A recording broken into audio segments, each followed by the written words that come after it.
Hello, and welcome to another episode of Untraditionally Traditional, a podcast with me, Brittany Duncan, a Millennial Homemaker.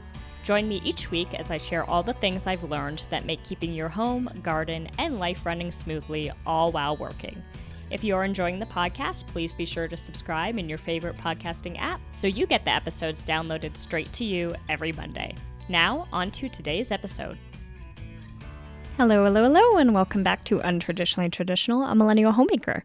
This is your host, Brittany Duncan, and I am thrilled to be here with you today, accompanying you on your walk, or maybe you're mowing the lawn, or you're doing laundry, or preparing dinner. Whatever you're doing, it is truly an honor to spend time with those of you who choose to spend time to, listen to my little labor of love podcast. It means the world to me. If you're enjoying the episode, or if you do enjoy the episode once it's done, please take a few moments to drop me a review on Apple Podcasts and share this episode with somebody who might like it. This podcast has grown almost entirely through reviews and word of mouth, so it really makes a difference to me and what I'm trying to do here. Today, we're going to talk about what I'm doing to avoid feeling like a hot mess. Hate that term. I think it's something that people identify to, so kind of to like make an excuse with it, like, I'm just a hot mess. But I don't like that feeling, and I definitely don't identify as one. So I have a list of things that I am doing that are anti-hot mess, basically.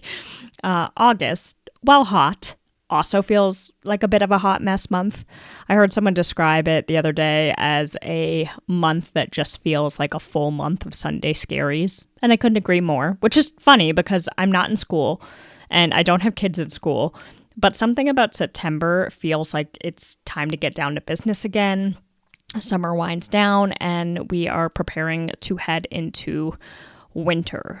So what are some of the things that I'm doing to get back on track?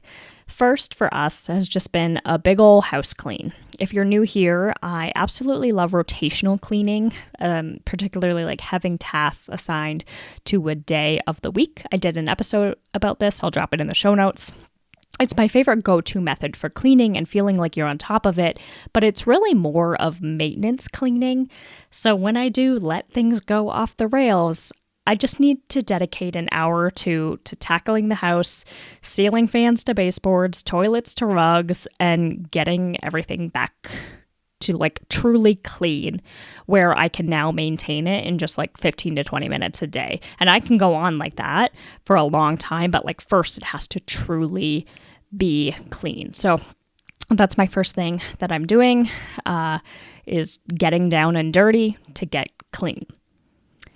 Next up for us is meals, and I love making a big batch of something and freezing portions for future meals, but for some reason I have not done this all summer, which means that every night I'm either cooking from scratch or we go out. And I can tell you we're probably like a 20-1 in terms of cooking at home versus going out, so it's a lot of cooking. And I will say, like, we've been doing simple summer meals, but it just makes me feel unprepared not having some meals ready to pull out in a pinch from the freezer. So that's what I've been doing recently. I'm cooking big batches of something and I'm freezing it, and it makes me feel on top of it. I recently made a big pot of ragu sauce, and then I froze 6 containers of 2-cup portions, and these are really easy for pasta nights. All you have to do is make the pasta. You've already got the sauce, maybe put a little side salad with it, done. Tonight I'm going to be making a big pot of creamy chicken soup with gnocchi instead of like traditional noodles. It's really good. It's a half-baked harvest recipe out of the Super Simple book. If you have that one, I love it. And it freezes really great. So that's a good one. I like to do it when I make chili in the fall. Picadillo is another favorite if anyone's a Cuban lover.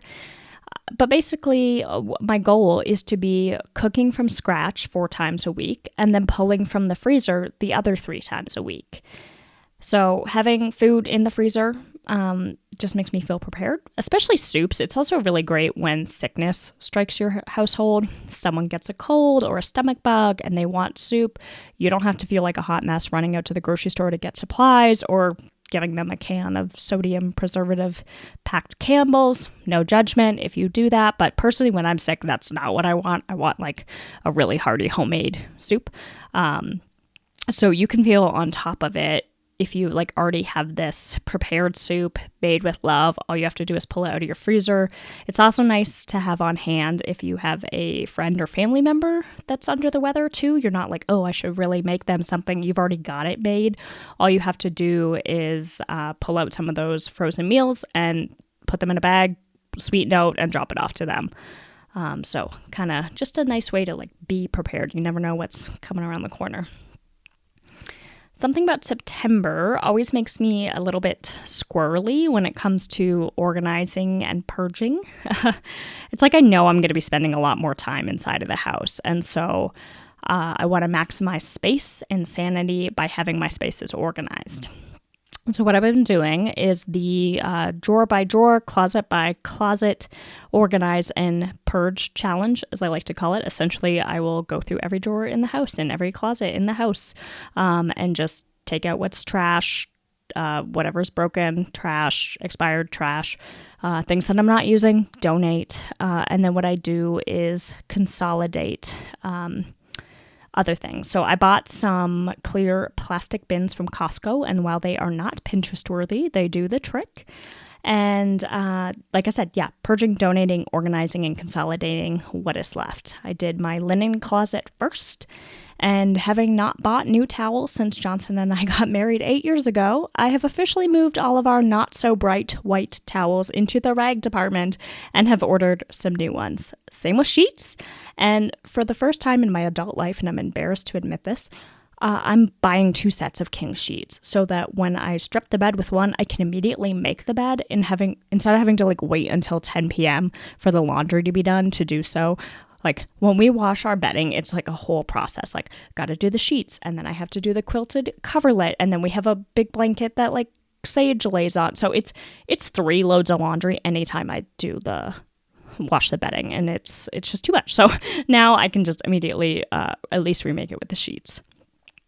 Next up, I'll be doing the bathroom cabinets, which I have not done yet, but that's going to be tonight's activity while I watch a movie. And any expired products, same thing. I'm going to be throwing those out. Any products that are opened, but I didn't use because turns out I didn't like them. Maybe we had a reaction, or I didn't like the smell, or, it was more, chemically than I had wanted. Same thing. Those are going out. Unopened products are going to be moving to a bin I have in the linen closet that I'm calling backstock. And so with this, when I run out of something, I'm going to check that bin before ordering more. There's some things that I had on like Amazon subscription that I have more of than I'm using right now. And so I have those on a backstock, or when there's a sale at my makeup company or something like that, like I will buy what I think I need for the year. So all of that is going into that backstock box so that I know that those are new unopened products. That's what I'm going to check before I do any shopping or ordering. But you get the idea. Basically, room by room, closet by closet, over the month, I hope to get through the whole house, donate what I don't need, throw away what's broken, expired, and just create more livable space and not feel anxiety when I open a drawer and it has like 10 different categories shoved into it. Next up is going to be sticking to rhythms for laundry and dishes. Nothing gets my heart rate up like a sink full of dishes or a laundry mountain. And I do it to myself. Like, why I just don't do these small loads of laundry frequently, I don't know. But that's my plan, is to do small loads of laundry more often, run the dishwasher, even if it's only 3/4 full at night, so that I can unload it when I'm making breakfast in the morning, and then it's empty and ready for the day, so I can put my dishes into there. Same thing, like rinsing my plate and immediately putting it into the dishwasher versus on the counter or sink. It's like 5 extra seconds of action that make a really big difference when you add them up, because you're just doing that. You're putting it into the dishwasher, or you're washing that pan right then, and then you're not left with that like sink of dishes at the end of the day. One last tip that I will leave you with that I'm implementing is to guard your time. And one of the easiest ways to feel like a mess is to bite off more than you can chew. And if you're like me, if you work a 9 to 5, Monday through Friday, that gives you 8 free days a month for everything else. That's your bigger house projects, time with your spouse or kids where you're not exhausted from having worked all day, time with family that lives in town, time with friends, and maybe just time for you alone to do your hobbies and what you love. It's a lot, and to be blunt, it does not all fit into 8 days per month. So if you plan to see everyone and do everything and not be dead tired when you return to work on Monday, good luck. Believe you me, I have tried and failed.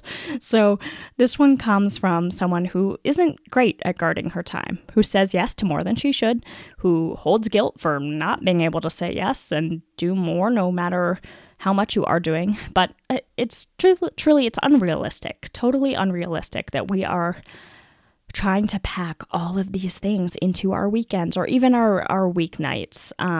We're trying to do so much. It's just, I'm trying to see it for what it is, that it's an unrealistic and unobtainable expectation, and to go from there and choose wisely so that I don't burn out, so that the time I'm spending with people is really worth it, rather than being too tired to really engage in conversation or being distracted by the long list of things that needs to get done before Monday. This is a less is more for your time, and also that your energy is everything, and that's the core of not feeling like a mess, is making sure that you have the energy to actually stay on top of the things that you want to. So I hope that you've found this episode helpful. Until next week, happy homemaking, everybody. Thank you for listening to this episode of Untraditionally Traditional. If you enjoy the podcast, please share it with those special people who would love it too, and write a review. For more tips and photos of my home and garden, follow Untraditionally Traditional Pod on Instagram. Until next week, let's continue to make our homes places of joy and service to ourselves and those we share them with.